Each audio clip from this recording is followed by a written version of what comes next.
मैं परिस्थिति की बात कह रहा था, जिनमें से एक परिस्थिति मैंने बताई, और बहुत मुरलियां बाबा की इस पर चली हुई है कि परिस्थिति को स्वस्थिति से जीतो। तो परिस्थितियां हमारे सामने बहुत आएंगी, लेकिन परिस्थिति को स्वस्थिति से जीते कैसे? उस समय हमारी स्वस्थिति ही जो है वो डामाडोल हो जाती है, परिस्थिति हम पर हावी हो जाती है, वो हमको प्रभावित कर देती है। तो क्या कारण है कि परिस्थिति जब विकराल आती है उस समय हमारी स्वस्थिति टिकती नहीं। अब जैसे वर्षा ऋतु आई, ये परिस्थिति है, इसको आप कंट्रोल नहीं कर सकते। वर्षा जो है, मौसम है, वो तो आएगी सो आएगी। July and August are rainy season, इन महीनों में वर्षा तो होती है, कभी नहीं होती, तो it is an exception to the rule. लेकिन नियम तो यही है अभी तक जो चला आ रहा है कि भाई ये मानसून विंड आती हैं और इन दिनों में वर्षा होती है, ये परिस्थिति आएगी। तो आप क्या इलाज करते हैं उसका? छाते का इंतजाम करते हैं, रेनकोट का इंतजाम करते हैं, देखते हैं हमारी छत कहीं से लीक तो नहीं करती। अगर कहीं आपको जाना है आना है, उसके लिए आप उपाय कर लेते हैं कैसे जाना आना है। तो परिस्थिति का पता है हमें। अगर हमारे पास ना तो छाता का इंतजाम हमने किया होगा, ना हमने रेनकोट का इंतजाम किया होगा, ना किसी और प्रकार का जो चाहिए हमें हमने इंतजाम किया होगा, तो फिर वो परिस्थिति हमें प्रभावित करेगी, हमारी स्थिति भी डामाडोल होगी।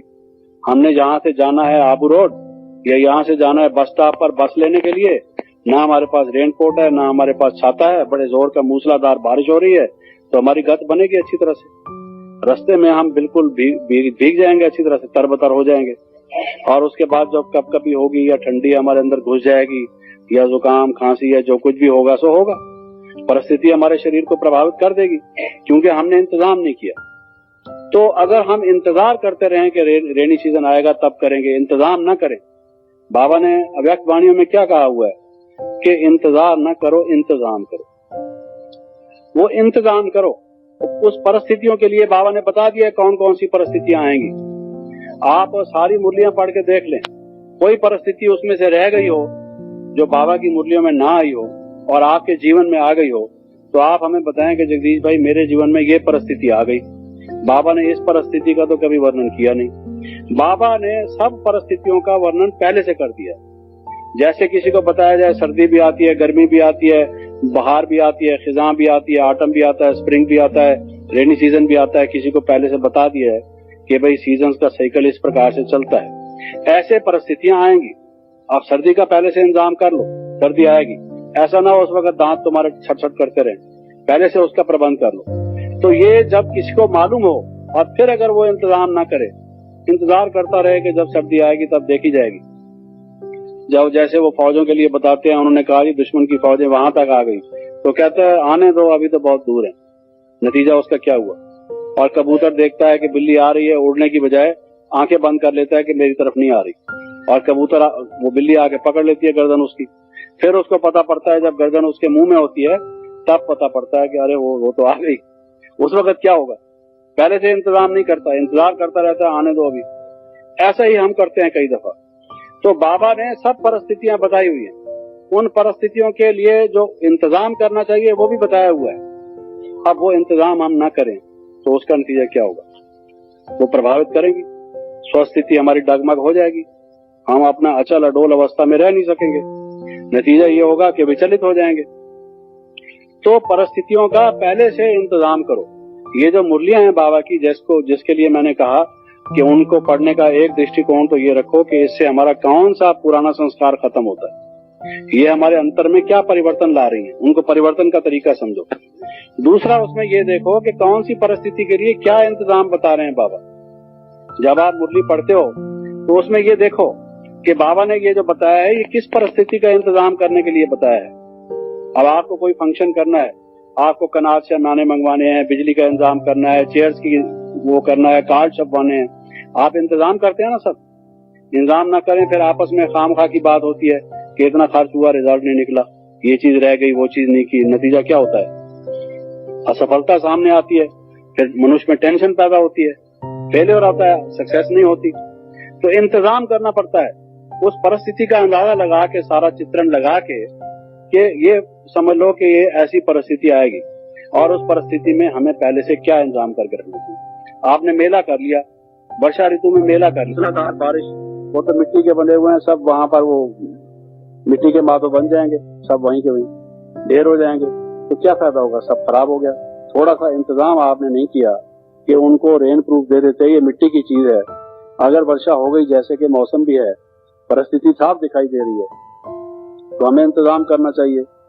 तो परिस्थिति और स्वस्थिति की जो आपस में बात हमेशा बाबा सुनाते हैं मूल्यों में, उसके बीच का गैप कैसे पूरा हो, उसके बीच के गैप की जरूरत यह है कि जो समझदार लोग होते हैं वो पहले प्लान करते, योजना बनाते, इंतजाम करते कि इसके लिए मुझे क्या करना है, उसके लिए स्टडी करो, होम टास्क ये करो।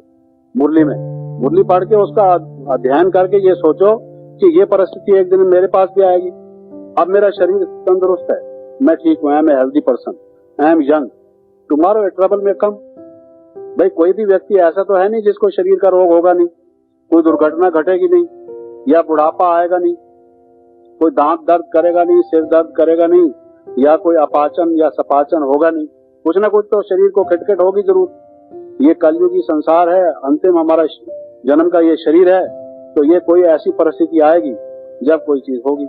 अब उसके लिए बाबा ने क्या कहा हुआ है कि जब रोग आए तो क्या करो, उसकी पहले से क्या तैयारी करो, ताकि उस समय भी मेरा योग ना टूटे, मेरी स्थिति अचल रहे। आना तो है एक दिन जरूर, तो मैं कैसे अशरीरी हो जाऊं। और वो बाबा ने रोग की जो परिस्थिति है, या बुढ़ापे की जो परिस्थिति है, या जो शरीर की कमजोरी की, या और शरीर से संबंधित जो परिस्थितियां हैं, बाबा कहता है ये तन भी आपको खिटखिट करेगा, मन भी तूफानी बनेगा, संबंधी भी आपके रास्ते में विघ्न डालेंगे, ये सब सारा संसार उथल पथल खाएगा, ये सब परिस्थितियां आएंगी। ये सारी परिस्थितियां बताई हुई हैं, उन परिस्थितियों के लिए इलाज भी बताया हुआ है। जैसे कोई डॉक्टरी पढ़ाता है, बीमारी का कारण और उसका निवारण सारा बताता है, ये उस रोग है, रोग के चिन्ह है, ये रोग का निदान है, ये करो। तो बाबा ने एक परम वैद्य की तरह से ये सारा हमें स्पष्ट बताया हुआ है। तो आप ये सोचो कि आज तो हम ठीक ठाक हैं, कल ऐसा होगा।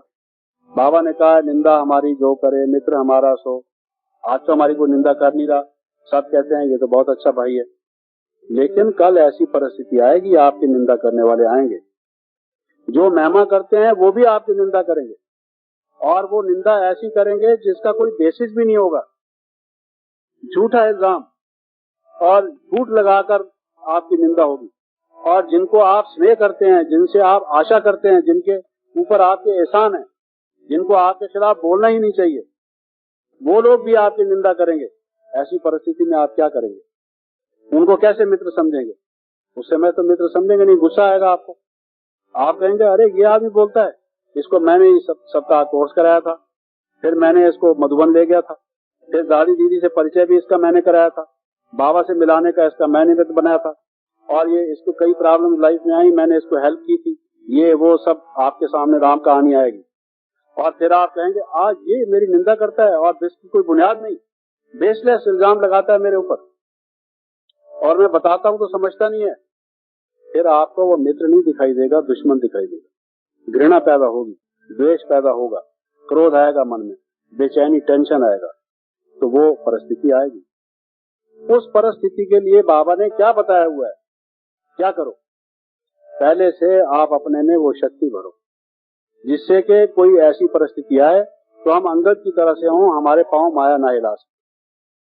तो ये इस ढंग से मुरली को समझने की कोशिश करो कि किस परिस्थिति में हमारी स्वस्थिति कैसे बनी रहे। ऐसे ही सिर्फ उसको ना पढ़ डालो, जैसे वो अफगानिस्तान की लड़ाई हुई, इतिहास में हमने पढ़ लिया, पानीपत की लड़ाई हुई, तो क्या हमने थोड़ी करना है, हमने ना तो फौज में भर्ती होना है, ना कोई लड़ाई का, हमने तो सिर्फ पढ़ के इम्तिहान में उसका वर्णन लिख के आना है बस ना। वो जो हम पढ़ाई पढ़ते हैं स्कूल में, इतिहास हमने पढ़ लिया, वो इतिहास तो यहाँ तक है कि मार्क्स लेने हैं, बस छुट्टी हुई, हमने जो अपना काम करना है अपने घर में, मास्टर जी अपने घर में। लेकिन ये तो हमारे काम की चीजें हैं, ये तो जीवन में काम आने वाली चीजें हैं, ये कोई पानीपत की लड़ाई की तरह से नहीं है। कोई पानीपत का भाई बैठा हो तो बुरा ना मना जाए कि भाई पानीपत की लड़ाई की सिर्फ बात कहते हैं, लड़ाइयां तो भारतवर्ष में कई हुई, कुरुक्षेत्र की भी हुई और भी हुई। लेकिन कहने का भाव ये है कि ये सब परिस्थितियां सामने आएंगी, उन परिस्थितियों के लिए हमारी स्वस्थिति कैसे बनी रहे, ये हमें सोचने का है। फिर एक अंतिम बात बता के इस विषय को समाप्त करता हूँ। आज हमें दूसरा विषय लेना था, इसको यही विराम देता हूँ।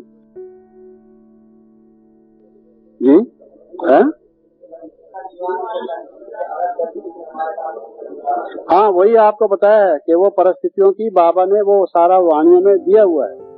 कोई परिस्थिति ऐसी नहीं है जिसका उसमें ना दिया हुआ हो। यही मैं आपको कह रहा था। अब एक एक परिस्थिति को मैं लेने लगूं वो तो फिर आप काफी महीना डेढ़ महीना यहाँ कम से कम रहे तब कुछ बात चले, क्योंकि परिस्थितियां तो बहुत आएंगी फिर भी रह जाएंगी, लेकिन अगर मोटे मोटे रूप से मुख्य रूप से ली जाएं तो भी काफी परिस्थितियां। बाबा की मुरलियां और किस बात पर है, इसी बात पर तो है। तो मैं ये कह रहा था कि इस विषय को समाप्त करने से पहले एक बात और ये बता देता हूँ कि सबसे परिवर्तन उसका रुक जाता है अधिक जो जिसका सीखना बंद हो जाता है, जो ये समझ लेता है कि मैं सीख चुका हूँ, मैं तो जानता हूँ। ये बात तो मैंने मुरली में पढ़ी थी। कोई और बात बताओ। जिसका ये एटीट्यूड हो जाता है वो आगे नहीं बढ़ सकता। अगर उसका कोई बड़ा भाई कोई बड़ी बहन अपने अनुभव के आधार पर उसको कोई चीज समझाए, वो कहेंगे ये क्या नई बात बता रहे हैं, ये तो मुझे मालूम है, तो समझो कि उसका परिवर्तन समाप्त, वो सीख नहीं सकता, वो बुढ़ा हो गया।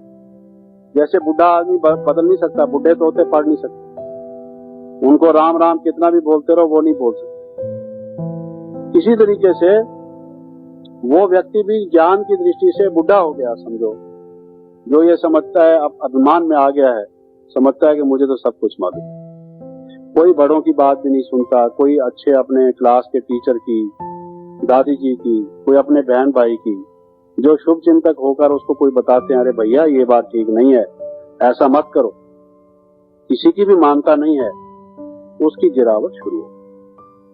इसके बाद समझो जो बड़ों की दृष्टि से गिर गया वो गिर गया, उसको फिर कोई पकड़ नहीं सकता, कोई थाम नहीं सकता। ये मैं आपको जीवन का अनुभव बता रहा हूं।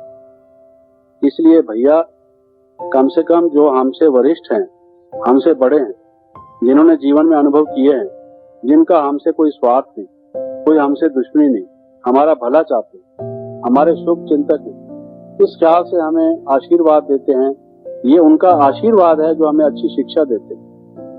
उस अच्छी शिक्षा को स्वीकार करो, बजाय उसको ये कहो कि ये तो नहीं हो सकता, आपको बात का पता नहीं, आपको क्या मालूम, या मेरे में ये कमजोरी है मैं तो ठीक हो नहीं सकता। चाहे अपनी कमजोरी बताओ, चाहे परिस्थिति बताओ, चाहे कुछ भी बताओ, बल्कि ये कहो कि आपने हमारे ऊपर कृपा की, जो हमें रास्ते पर लगाया, हमें गाइड किया, हमें अच्छी बात बताई, और पूरी कोशिश करो उसको अपने जीवन में लाने की। Try your best. तो उनके आशीर्वाद से, उनके सहयोग से, उनकी शुभ भावना से, शुभकामना से आप देखेंगे कि जो आपके मन में कमजोरी आ गई थी, जिसमें हीन भाव आ गया था, आपको बल्कि बल आएगा अंदर से, आप फिर चलने लग पड़ेंगे। तो जिसमें ये भाव आ जाता है कि मैं तो इतना पुराना हूं, मेरे को क्या बताएंगे, मुझे तो सब मालूम है, तो उसकी जो सीखने की कला परिवर्तन की कला है। बिना सीखने के परिवर्तन नहीं हो सकता। As long as we learn we change, if we cease to learn we cease to change. अगर हमने सीखना छोड़ दिया, हमारे परिवर्तन की कला खत्म हो गई। ये सीखना क्या है? यही परिवर्तन सीखना है, जो हम कहते हैं ज्ञान लेना है, सीखना है। हम स्टूडेंट्स हैं। किस चीज के स्टूडेंट्स हैं? परिवर्तन के स्टूडेंट्स हैं। हाउ टू चेंज आवरसेल्व्स, यही हमारा अध्ययन है। ये जो हमारे 4 विषय हैं, ये सारे परिवर्तन के लिए हैं। और अगर हम परिवर्तित ही नहीं होना चाहते, और वो कहते हैं ना, बदल जाए दुनिया ना बदलेंगे हम, अगर यही हमने ठान रखा है कि हमें आप कितना भी, हम तो चिकने गहरे की तरह से हैं, आप जितना भी पानी डाल लो हम में तो एक बूंद भी टिकने वाली नहीं है, then no one can change us, फिर हमें कोई नहीं बदल सकता। तो कहते हैं ना भाई, अगर ब्रह्मा जी भी आकर इस व्यक्ति को सिखाना चाहें तो भी ये नहीं सीख सकता। जिसकी खोपड़ी ही उल्टी हो गई, उसने धारण ही नहीं करना। आपका नल, वो जो नल भी कई किस्म के होते हैं, आपने देखा होगा, जो कोयले से चलने वाला, स्टीम से चलने वाला इंजन होता है, या जो स्टेशन पे गाड़ियों में जो पानी भरने वाला नल होता है, वो कितना पानी चौड़ा आता है, उसकी धारा कितनी वाइड होती है, वो भी नल होता है। और जो छोटी सी एक धूतरी होती है, वो भी एक नल है। आपकी सुराही में पानी लेने के लिए, गिलास भरने के लिए हो, वो भी एक नल है। नल तो सब है, लेकिन जिसका घड़ा ही उल्टा हो, चाहे कितना बड़ा नल क्यों ना हो, उसमें क्या टिकने वाला है? कोई भी टिकने वाला नहीं। तो जिस व्यक्ति ने ये ठान लिया ना कि हम तो सब समझ गए, सीख गए, हमें ये क्या बताएंगे, तो उसके समझो बांके दिन जो हैं, बुरे दिन उसके आते। That is the cause of the fall. तो जब तक हमने जीना है तब तक हमने सीखना है, अपने को परिवर्तित करना है। अपने बदलने में ही हमारा लाभ है। इसका हम किसी पर एहसान नहीं लगाते। अगर किसी की बात हमें जचती भी नहीं, कम से कम आदर पूर्वक सम्मान पूर्वक सुन लो, उसका स्पष्टीकरण ले लो, अपनी कठिनाई उनके सामने पेश करो, उसका जवाब उनसे लो, फिर उस पर पुनर्विचार करो, उस पर ध्यान दो। आपके फायदे के लिए वो बता रहे हैं, उनका उसमें कोई स्वार्थ नहीं। तो उससे आप अगर बदलोगे, चेंज होगे, आपकी उन्नति होगी, लाभ आपको होगा। दूसरे की दी हुई वो एडवाइस है, सद्बुद्धि है। सद्बुद्धि हमारे जीवन में कैसे आएगी? सद्बुद्धि और किसी तरीके से नहीं आ सकती। उसने जो हमें बात बताई तो गोया हमें सद्बुद्धि दी, और वो सद्बुद्धि का वरदान जो सर्वश्रेष्ठ वरदान माना जाता है, वो अगर हमें किसी ने दिया और हम उसको लेने की बजाय रिटर्न कर दें, उसका हानि किसको होगी?